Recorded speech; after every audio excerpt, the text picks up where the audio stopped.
bénédiction. C'est une bénédiction vraiment de voir mes bien-aimés, car nous croyons que la Bible nous dit que là où 2 ou 3 sont réunis à mon nom, Dieu est là. Car nous croyons que le témoignage de 2 ou 3 témoins donne la vie. Amen. Amen. Alors, j'étais en train de préparer un message. Et pendant que je préparais ce message, je ne sentais pas de concentration. J'ai essayé, pas de concentration. J'ai même parlé avec mon bien-aimé Gauthier. Donc, et le bien-aimé Paty aussi. Donc, j'ai compris que le message de dimanche est scellé un an entier. Voilà pourquoi tu vas me dire, mon frère Paty, pourquoi est-ce que tu devais continuer le message? Ah non, Nasukia. Mais moi, j'ai essayé, j'ai trouvé que ce n'était pas terminé, puisque c'était tellement important que de 30 à 39, le bien-aimé qui va trouver pourra nous aider dans la lecture. Jean 5 plutôt, de 30 à 39. Ok, disons. Je ne puis rien de faire de moi-même. C'est même que j'attends, je jure et je juge. Et mon jugement est juste. Parce que je ne cherche pas ma volonté, mais la volonté de celui qui m'a envoyé. Si c'est moi qui rend le témoignage de moi-même, mon témoignage n'est pas vrai. Il n'y a aucun autre qui rend témoignage de moi. Et je sens que mon témoignage, il est rapidement et moi fait vrai. Je vous envoyais vers Jean et il a rendu témoignage à la vérité. Pour moi, ce n'est pas des hommes que je reçois, les témoignages, mais je dis ceci, afin que je sois sauvé. Jean était la lampe qui brûlait et qui lui, et vous avez voulu vous réduire une heure à sa lumière. Moi, j'ai un témoignage plus grand que celui de Jean. Car les œuvres que le Père m'a données à accomplir, ces œuvres, c'est même que j'ai fait témoignage de moi, c'est le Père qui m'a envoyé.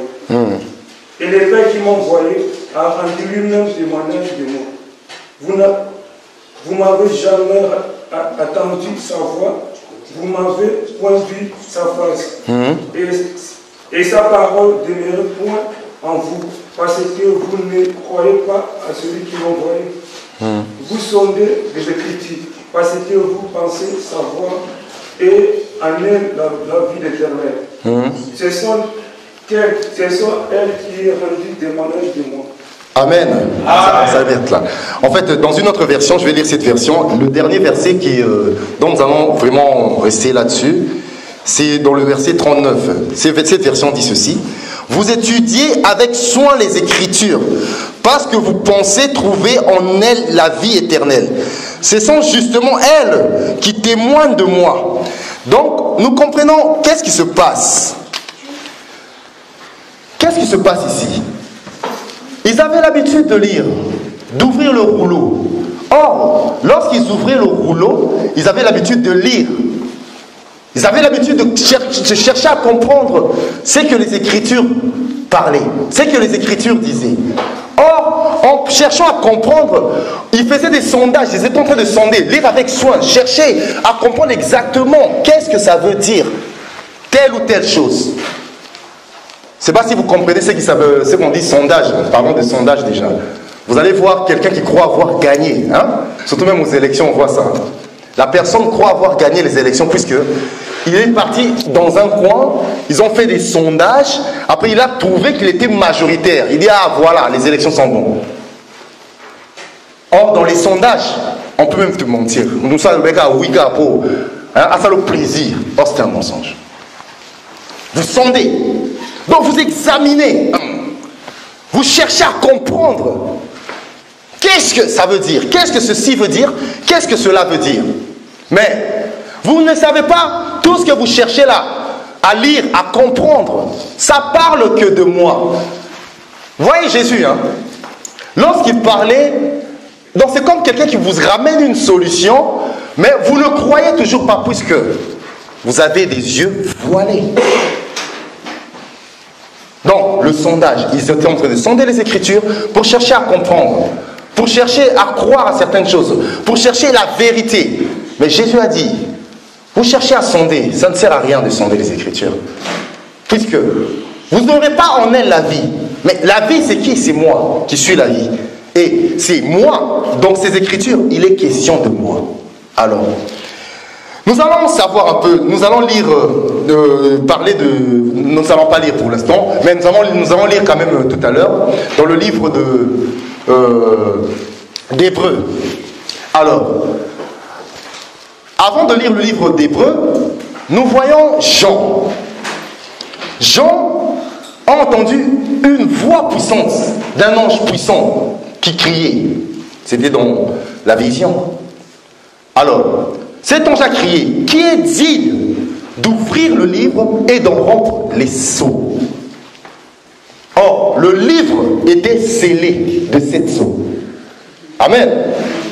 Or, le livre qui est scellé de 7 sceaux, donc nous comprenons que le livre, il faut que quelqu'un puisse la lire, l'ouvrir et déceler les sceaux.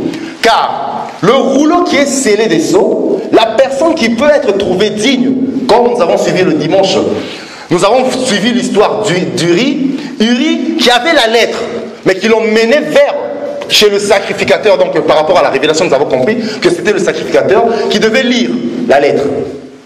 Alors, en lisant la lettre, c'est lui qui va comprendre, à donner l'explication de la lettre et donc en quelque sorte à déceler les sceaux. Nous avons compris, là je parle déjà par révélation, car lorsque notre bien-aimé, par rapport à la lettre, nous avons trouvé que c'est David qui a donné la lettre, mais qui est allé donner à Joab, c'est ça, non? Or, Joab, nous avons compris que c'est le ministre qui a été mandaté pour déceler le sceau. Donc, pour ouvrir la lettre et rompre les sceaux. Nous avons compris que non. Pourquoi il ne fallait pas Uri? Il fallait pas, c'est pas Uri qui devait ouvrir le livre, mais il fallait qu'il puisse aller ramener la lettre. Pourquoi? Puisque en ramenant la lettre chez Joab, qui représente le ministre est capable de prendre la lettre et d'ouvrir la lettre, donc de déceler. Donc nous comprenons que c'est le sacrificateur. C'est à lui qu'il est donné, en fait, de faire cela. Alors là, je pense que vous me saisissez. Hein. Aujourd'hui, si vous ne me saisissez pas, vous pourrez poser des questions en direct comme ça. Puisque je vois que le frère Roland rigole, puisque ma question me au soir. Surtout les combats sociaux et traumatisants. Amen. Donc, un ange puissant qui crie, qui est digne d'ouvrir le livre et d'en rompre les sceaux. Il y a eu un silence total. Personne n'a été trouvé digne. Ni dans les cieux, sur la terre, personne n'a été trouvé digne. Mais qu'est-ce qui s'est passé? Pendant que personne n'a été trouvé digne, mais Jean a vu un agneau comme immolé. Ah! Jean qui voit l'agneau comme immolé, mais par contre, le vieillard a vu le lion. Donc, nous allons comprendre par là, je ne sais pas si vous voulez qu'on puisse lire où vous comprenez en fait l'écriture. Hein? Frère Gauthier, je n'ai pas préparé cette écriture, juste ça m'est venu comme ça. Si vous pouvez me la prêter pour qu'on puisse voir noir sur. Donc, si nous parlons de ça, c'est tout simplement pour que nous puissions comprendre que le lion et que Jean est en train de voir étaient sur le même trône. Et l'agneau sur le trône, comme immolé. Donc, Jean qui voit l'agneau et le vieillard qui voit le lion sur le même trône, nous comprenons que sur le trône, c'était le sacrificateur qui était là et le sacrifice en même temps. Donc, le sacrificateur, c'est lui qui était digne d'ouvrir le livre et de rompre les sceaux. Pourquoi? Parce que le sacrificateur, en réalité, c'est qui? C'est lui-même notre Seigneur Jésus-Christ. Car Dieu a fait des dons aux hommes par rapport à l'histoire d'Uri, aux uns comme apôtres, à d'autres comme pasteurs, d'autres comme évangélistes et d'autres comme prophètes pour l'édification des saints. C'est bien ça, non? Pour le perfectionnement des saints. Mais Uri, à qui on donne la lettre, comme notre bien-aimé nous l'a dit le dimanche, la lettre c'était au ministre d'ouvrir le livre et de lire ce qui est écrit. Alors, dans la lettre, il y a la vie, il y a aussi la mort. Mais c'est lui qui est digne de déceler les 7 sceaux et de rompre le sceau. Nous comprenons que c'est l'agneau qui a été trouvé digne. Pourquoi? Puisque c'est lui qui est le ministre des ministres, c'est lui qui est le pasteur des pasteurs, l'évangéliste des évangélistes, le roi. Donc nous comprenons que c'est lui qui est le vrai sacrificateur, car il est le souverain sacrificateur.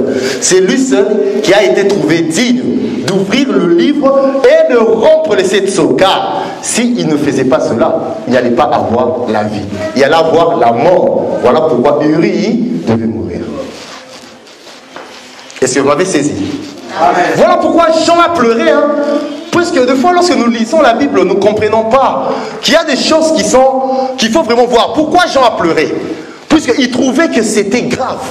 S'il n'y avait personne qui allait ouvrir le livre et déceler les sceaux, car dans le livre en question, il était question de vie ou de mort. Il fallait que nous puissions savoir les choses qui devaient arriver. Mais la personne qui a été trouvée digne, c'est notre Seigneur Jésus-Christ. Amen. Donc, voilà pourquoi tout à l'heure, lorsqu'on était en train de chanter, je voudrais même mettre une parenthèse. On a dit, à jamais tu seras. Vous avez vu, je disais, le lion sur le trône. Pourquoi le lion, pas l'agneau? Puisque dans le même trône, il y avait l'agneau comme immolé et il y avait aussi le lion. Sur le même trône, c'était la même personne, mais qui a joué 2 mouvements. Jésus qui est venu comme agneau, il ne restera pas comme agneau, il ne va pas rester que l'agneau, il est l'agneau pendant le temps de la grâce. Il viendra comme le lion pour juger maintenant. Nous avons compris. Donc, si nous chantons que à jamais Jésus restera l'agneau sur le trône, donc attendons encore un Jésus qui viendra avec faiblesse, qui viendra encore pour nous cajoler, en entendant Jésus là, pour Bétaliban d'un frère.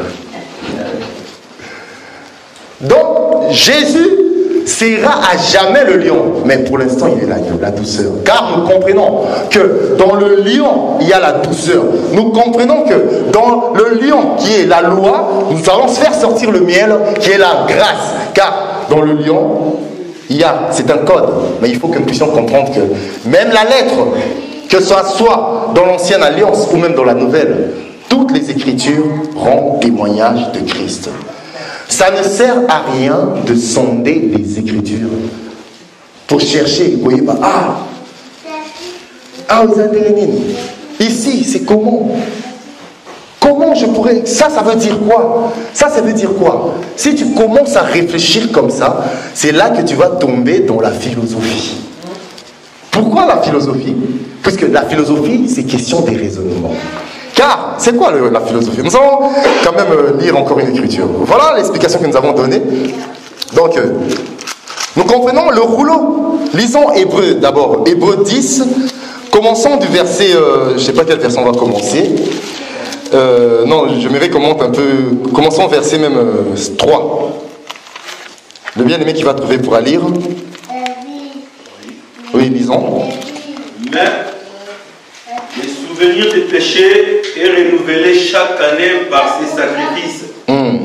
Car il est impossible que les sangs des taureaux et des boucs ôtent les péchés. C'est pourquoi Christ, entrant dans le monde, dit: il n'a voulu ni sacrifice ni offrande, mais il m'a formé un corps. Il n'a agréé ni holocauste ni sacrifice pour les péchés. Alors j'ai dit: voici, je viens. Dans le rouleau du livre, il est question de moi. On s'arrête là. Oh Dieu, ta volonté. Amen. Donc, là, nous comprenons que dans le rouleau du livre, il est question de moi. Vous voyez? Donc, ce qui a été, ce qui a déjà été. Nous avons compris, Jean qui est en train de voir. Vous avez trouvé l'écriture? Apocalypse 5, verset du premier jusqu'à vous allez continuer. Les bien-aimés vous allez lire même à la maison, mais vous connaissez bien l'histoire, c'est pour les bien-aimés qui vont nous suivre dans des médias. Donc, alors, nous comprenons que dans le livre d'Apocalypse, pendant que Jean est en train de voir cette vision, donc, dans le livre en question, il était question du sacrificateur. Or, le sacrificateur, c'était lui-même notre Dieu. Voilà pourquoi nous comprenons, que Jésus, c'est lui-même qui est le sacrificateur. C'est lui qui a été trouvé digne d'ouvrir le livre et de rompre les 7 sceaux. Alors, lui-même qui a été trouvé digne, il vient ici pour dire, dans le livre d'Hébreux, nous avons compris que Christ dit, tu n'as aimé ni holocauste ni offrande, mais tu m'as formé un corps. Or, nous comprenons que le corps que Dieu a formé, c'était ce corps-là qui est venu sur la terre, que nous avons vu, puisqu'il y a un message qui a mal circulé encore sur Facebook, là, dans des médias. Oh, Jésus est devenu Christ. Hein? Je ne sais pas si vous avez suivi un truc comme ça, j'ai trouvé ça bizarre. Bon, on va en parler tout à l'heure. Poison, venin, on va en toucher tout à l'heure. Alors, tu m'as formé un corps. Or, le corps qui est venu sur cette terre, nous avons compris que c'est Jésus. Il est venu par la faiblesse. Voilà pourquoi nous avons vu l'agneau. L'agneau qui est venu par la faiblesse, qui marchait dans la faiblesse, on était en train de le maltraiter. L'agneau de Dieu, sans péché, ni ride, ni tache. Il est venu et il est mort sur la croix. On l'a insulté, on l'a maltraité. Mais par contre, cet agneau qui est venu, en lui, c'était la force. Car la force, c'était Christ. Et lui qui est l'agneau, c'était lui qui était Jésus, qui était la faiblesse, qui était l'homme, que nous avons vu. Voilà pourquoi on lui pose une question un jour. On lui dit, toi tu es plus grand que notre père Abraham.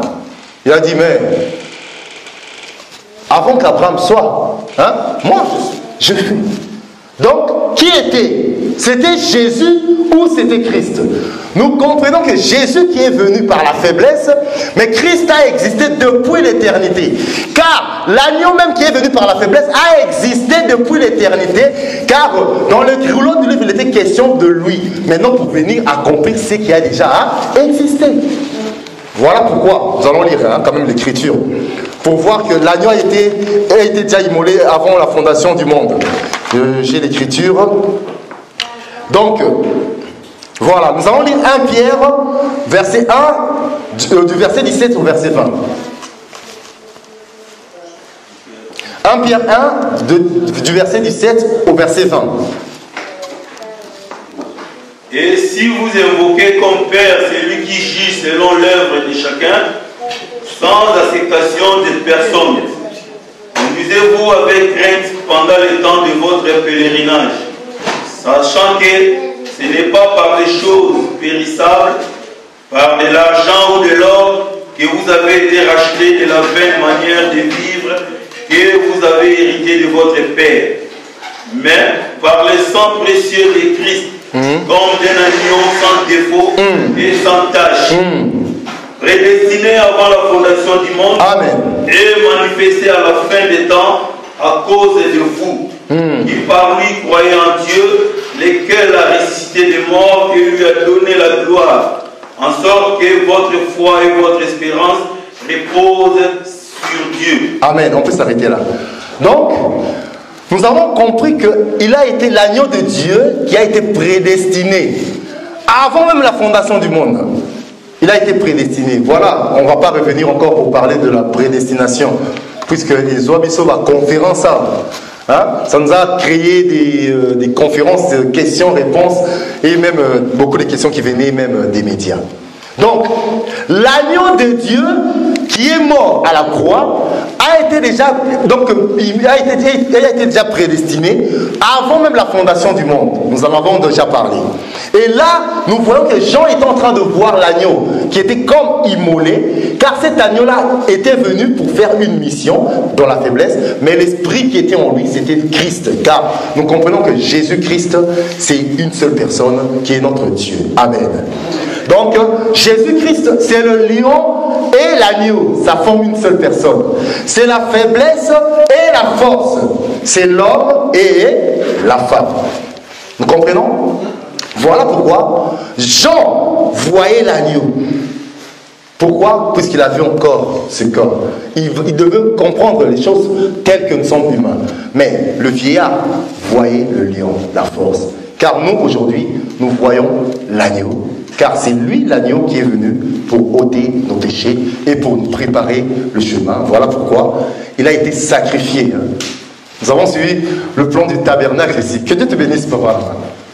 Pourquoi? Même le frère Roland en a parlé. Frère Gauthier, que Dieu te bénisse. Puisque nous avons compris, même pourquoi Jean-Baptiste, on avait coupé sa tête pour mettre sur un plateau de bronze. Pourquoi le bronze? Puisque c'était le parvis. Amen. Donc, les Écritures rendent témoignage du Christ. Donc, nous avons compris que l'agneau qui a été immolé depuis la fondation du monde, les Écritures parlent de lui, car c'est lui qui est vraiment notre Seigneur Jésus-Christ. Voilà pourquoi, lorsque nous lisons les Écritures, comme ça, lorsque nous prenons la lettre, beaucoup de gens utilisent maintenant ces genres de choses, utilisent la Bible pour la manipulation, pour nous manipuler par rapport à certaines choses qui sont écrites dans la Bible. Lorsque nous voyons telle écriture, tu vois telle écriture parle de telle chose, il faut comprendre que si tu lis seulement la lettre, tu seras perdu. Mais il faut que nous puissions maintenant déceler le sceau. Car ce livre, c'est un livre comme celle d'un homme qu'on donne à un homme qui sait lire. En disant, lis donc cela, il dit, je ne puis, car ce livre est cacheté. On donne à un homme qui ne sait pas lire. Il dit, non, je ne puis, car ce livre est cacheté. Ce n'est pas de la philosophie. Lorsque nous disons qu'on ne lit pas en français, ce n'est pas puisque nous lisons en langue française que nous devons la comprendre aussi selon textuellement par rapport à ce qui est écrit. Car si nous la lisons comme ça, en cherchant cette compréhension, c'est là que nous allons avoir la mort.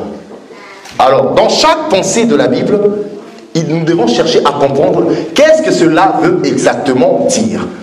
Voilà pourquoi, lorsque nous avons entendu le message d'Iril le dimanche passé, nous n'allons pas chercher à comprendre que, Uri, quand David a sali Mabé, Uri, quand Babomi, Bazouko, moi, nous avons passé injuste. Atiki, David, marqué au Gomara, Uri. En plus, ça pèse sur David Salomon. Mais nous avons un au Bossili, qu'elle a des pamba.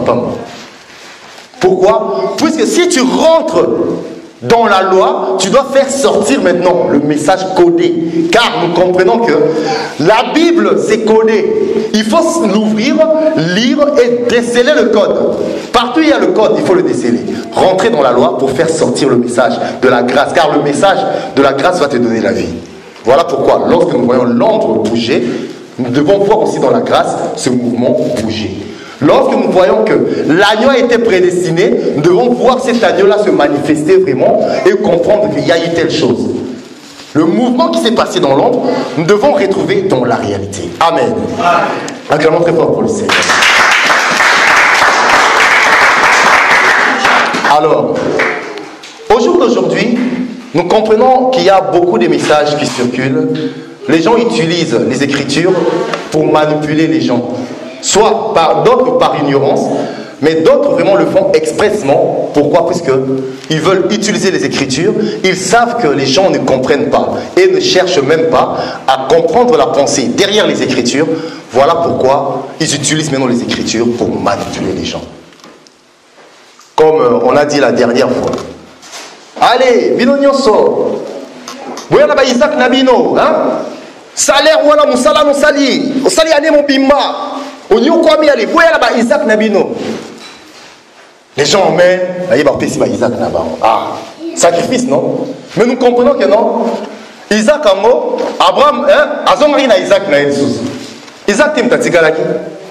Donc ça veut dire que non, pasteur a fait Sagimbongo, le rôle des offrandes, Isaac no, salaire mobima. Donc, Zoabe Isaac na yo, Zonga na ye. Donc, ils utilisent des versets pour la manipulation. Toujours pour parler de l'argent. Ils utilisent des versets, toujours, ils cherchent des écritures pour commettre des adultères, ceci, ils vont toucher. L'histoire de la jeune fille et de David, qu'on amène la jeune fille. Mais David n'avait pas couché avec cette jeune fille. Hein. Mais pasteur, on commet mon dénigné. Et là, il fallait pas dire que la jeune fille en bon. Oh, comment pétain?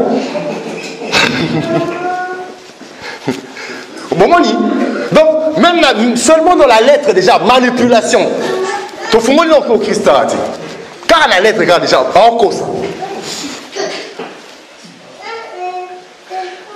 C'est grave. Alors, voilà comme interprétation. Donc des écritures, vraiment, c'est de la manipulation. Or, lorsque nous lisons une pensée dans l'ombre, nous devons comprendre le mouvement dans la réalité. C'est comme l'exemple d'Ismaël et d'Agar. Voilà, ils ont peut-être musulmans. Ils ont talibiso.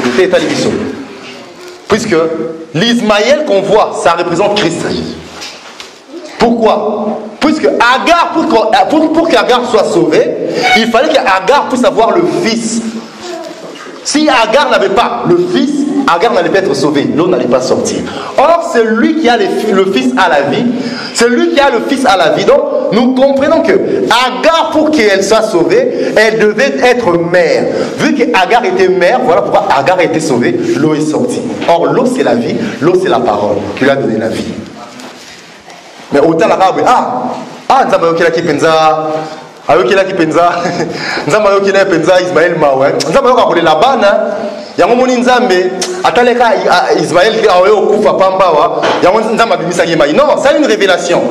Puisque si Dieu écoutait les prières des enfants, mais il n'allait pas détruire Sodome et Gomorrhe, car même les bébés, même les vieillards, même tout le monde qui avait là, Nzamba yoka mawate, apanza bangotu abuma. Pour nous montrer que non, Dieu n'aime pas le monde. Mais Dieu aime qui? C'est lui qui a le Fils. Car celui qui a le Fils, il sera sauvé en devenant mère. Quand? Aujourd'hui.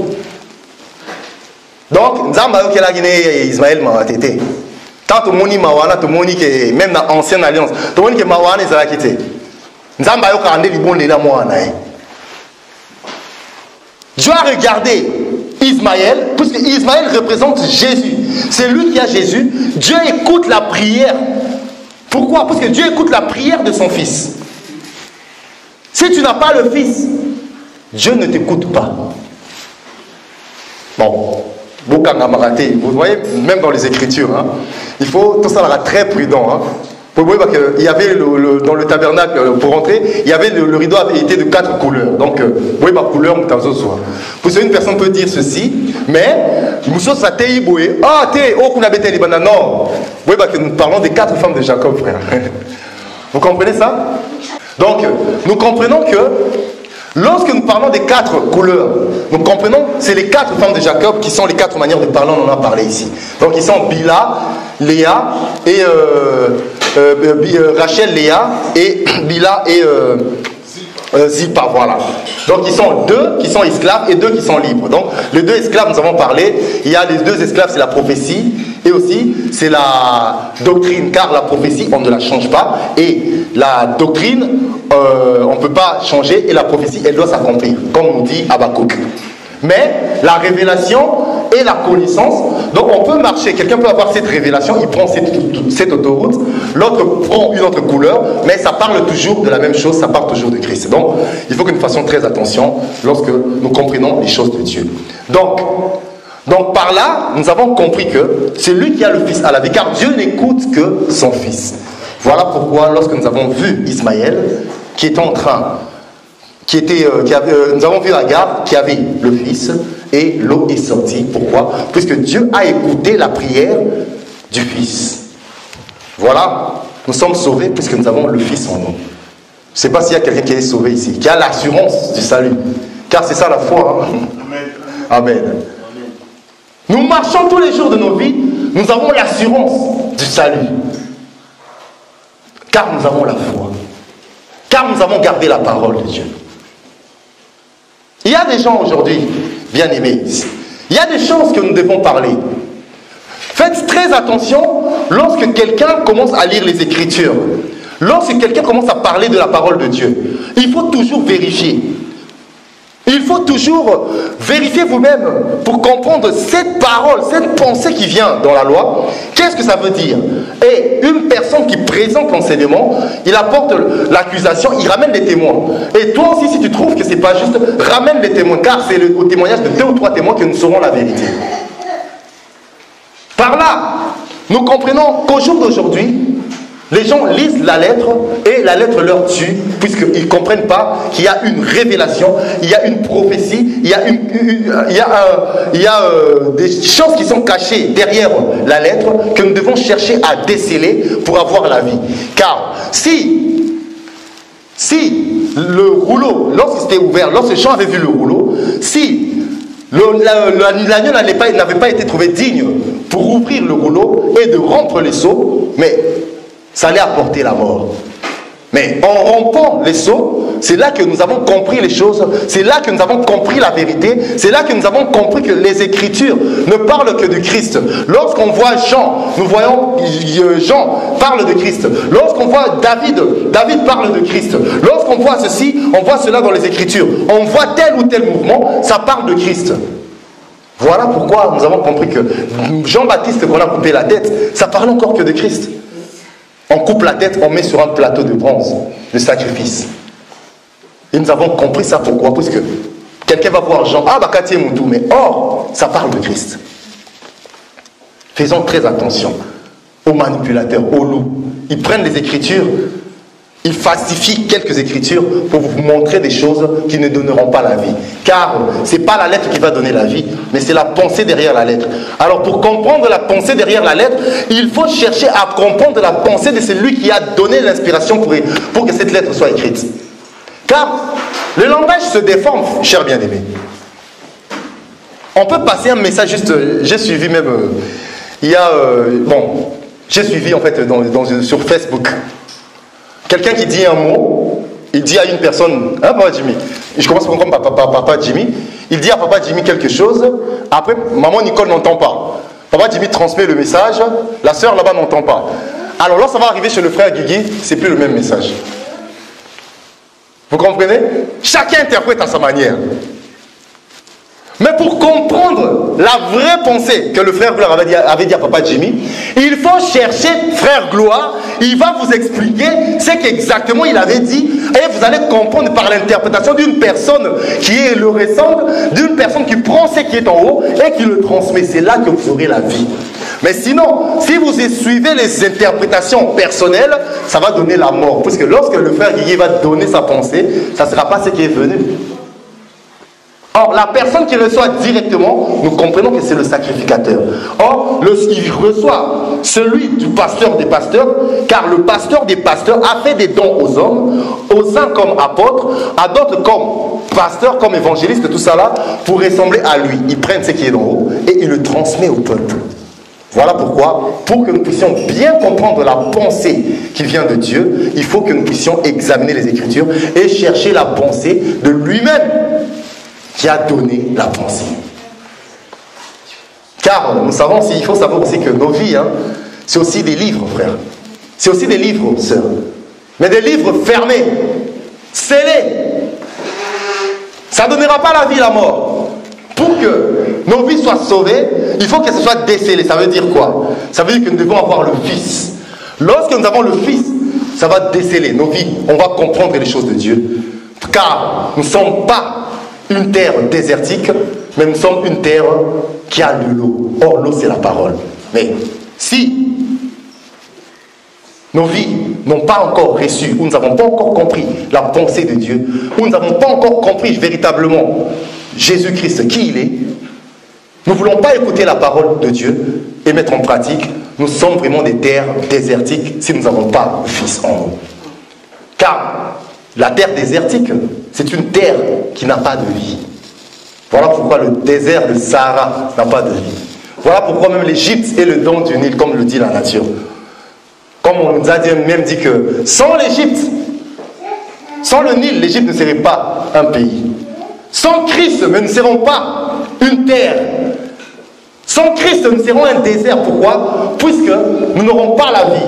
Or, les Écritures parlent de lui. Et nous devons savoir qui il est. Pour que nous puissions le ressembler, pour que nous puissions comprendre tous les mouvements qui parlent de lui. C'est là que nous aurons la vie. Et c'est là que nous serons sauvés, frères.